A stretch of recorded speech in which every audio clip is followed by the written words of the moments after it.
talked about Cashman went out of the game. We'll see how long this will be. It's it's a possibility we could be out a couple weeks. So it's a different injury than what he had, and we're just gonna have to. He's got to work through this. So, and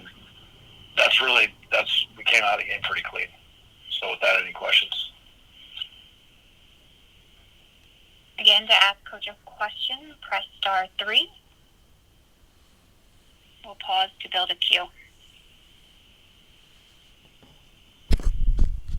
Again, your line is active.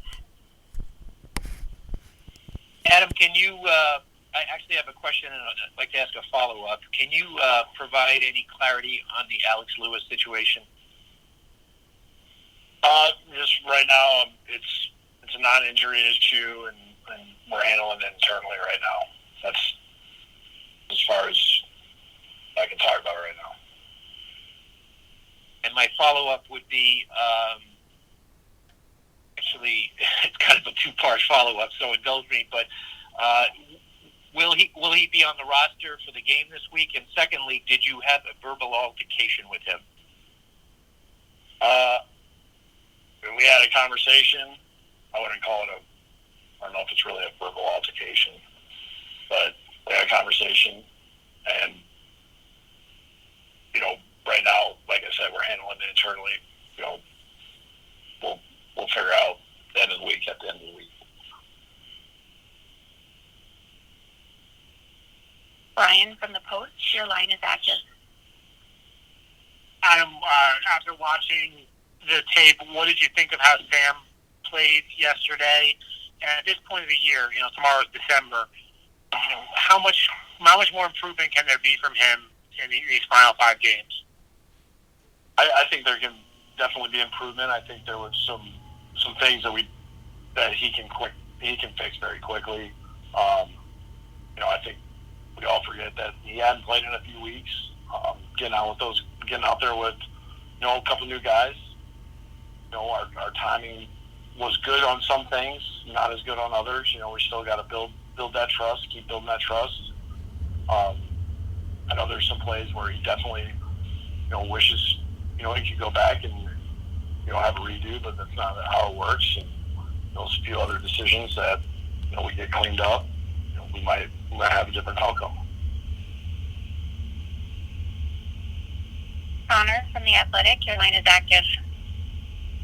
Yeah, I was just wondering if you could potentially just expand a little bit on the play calling situation. I know, after the game, obviously tensions are kind of hot, and maybe it kind of came off a little weird yesterday in terms of what you actually meant. I mean, can you just go into kind of how it works between you and Dal, who's calling the plays, when the plays are called, and that dynamic? Yeah, I mean, it's a collaborative effort, between Dal, myself, the offensive staff obviously is involved. For us to say who's calling what and when, what situation, those things, it's a competitive disadvantage really at the end of the day. You don't want teams to be, you don't want them to know hey, is this guy calling runs? Is he calling passes? Is he calling play actions? Is he calling empties? Is he calling dropbacks? Who has third down? Who has red zone? I mean, that's kind of for us to really be able to do without having to make it public knowledge. But the last 3 weeks, it's been a collaborative effort, throughout the game.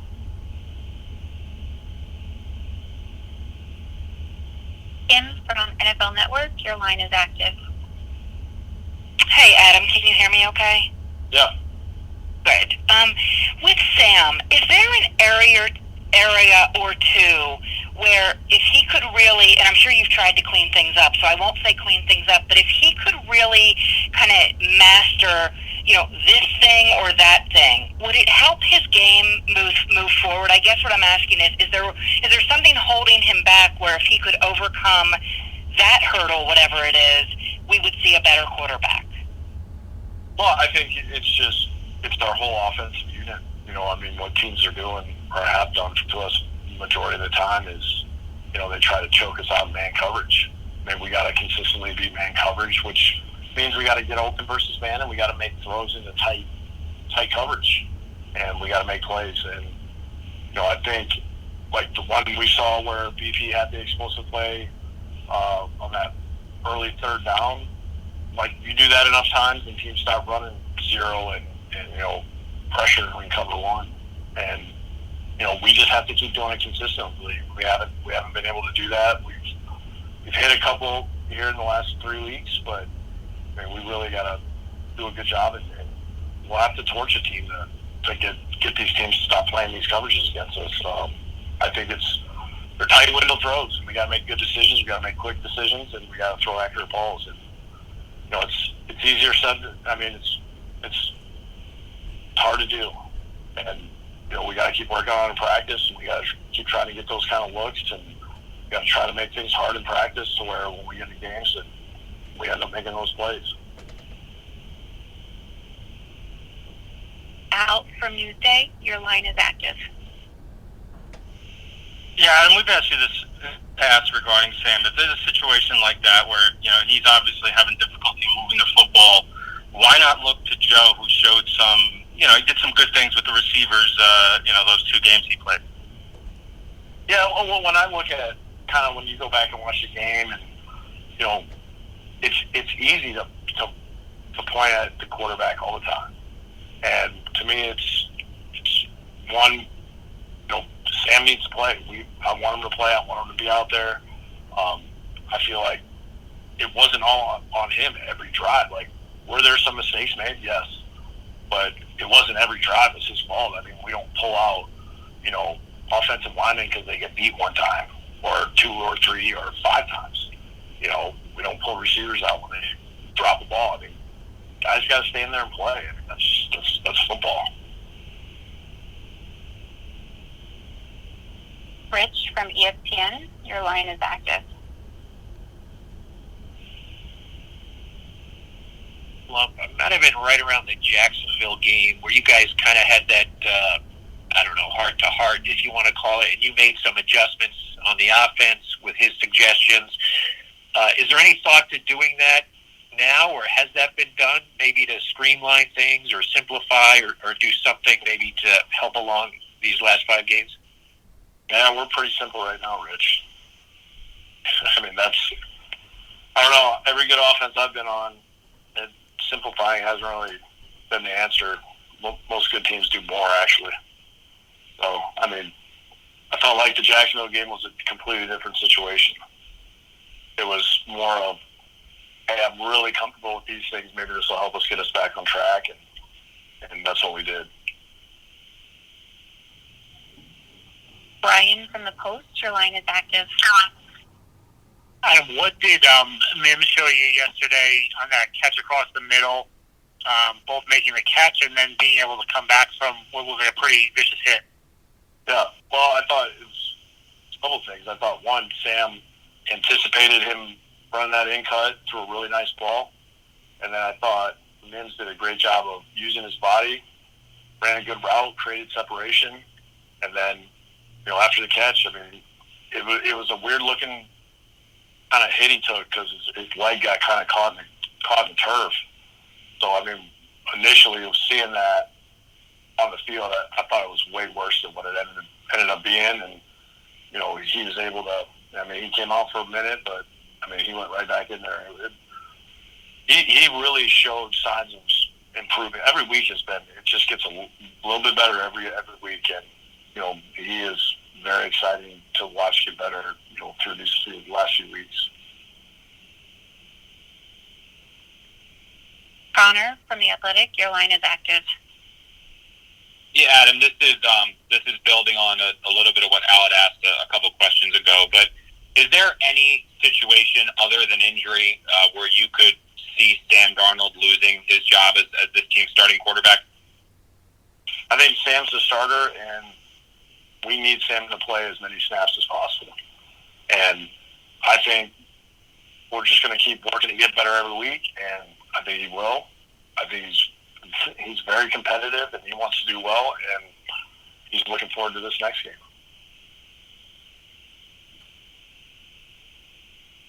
We'll take a few more questions for Coach. Brian from the Post, your line is active. I'm just curious on Elfline, filling in for Alex, how he did that. I guess, did he just start practicing with you guys on Wednesday? How he did in that short span. Yeah, he was learning a lot quick. Obviously, he's extremely smart. How quickly he picked things up and jumped into practice. We were anticipating him at least going into the game being up, so we were trying to get him ready kind of in a couple spots just in case we had any kind of issues injury-wise. But I thought he did a hell of a job of being able to go in there. I mean, he fought, and he had some really good sets in his pass pro, and then he had some really good, blocks in the run game as far as he pulled a few times and did a good job of helping the backs pop open.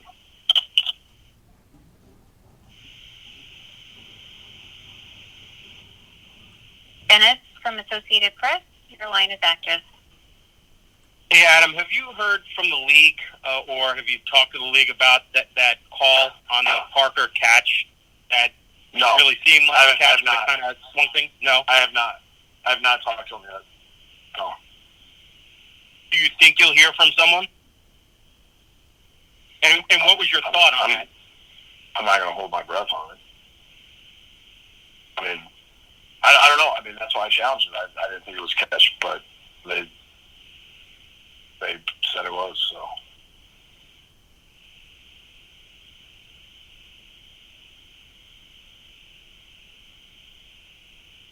Rich from ESPN, your line is active. Adam, on Quinnic, was that one of his stronger games? And also, if you could just your thought on just the way he's progressed coming back from that injury. It seems like he's making some impactful plays each week. Yeah. You know what? I don't want to say, hey, this is the most impressive game that I've seen him play, but I think he's had a good amount of them this year, and definitely seeing improvement throughout the season. I mean, he has been, when he's been out there, I think, beginning of the year, maybe there was a little bit, he wasn't as consistent, but man, these last, this kind of like middle part of the season, I feel like he's really shown up a lot, whether it be, TFLs or creating pressure on the quarterback. He's playing his ass off right now. Our last question comes from Andy from The Record. Your line is active. Hey, Adam, just with Sam, this has obviously been a frustrating season. It's not going the way he wants. Where is he at mentally, and what has been your message to him going into these final 5 games? I think, obviously anytime you go through anything like this, which doesn't happen often. I mean, this is the first time that I've been a part of this many losses in a row. That's the majority of the guys on this team. It can easily get to the point where it can, affect you as a player, and definitely at quarterback. I think he's done a good job of, talking through things that happened during the game on Monday, coming back on Wednesday, wiping the slate clean, trying to prepare himself for the next opponent. He's been good, in my conversations with him, as far as trying to right their ship, trying to make sure that we put ourselves in position to where, where we have the ball at the end of the game, where either we go win it or we finish the game. Where the defense doesn't have to go on the field. So I mean, he's working to try to be a part of the solution, and I don't see his attitude changing. I know it can't be easy for him. Anytime you're a quarterback, and we all know that quarterbacks and head coaches are the two that it's all on. So he's trying to do everything he can to help us.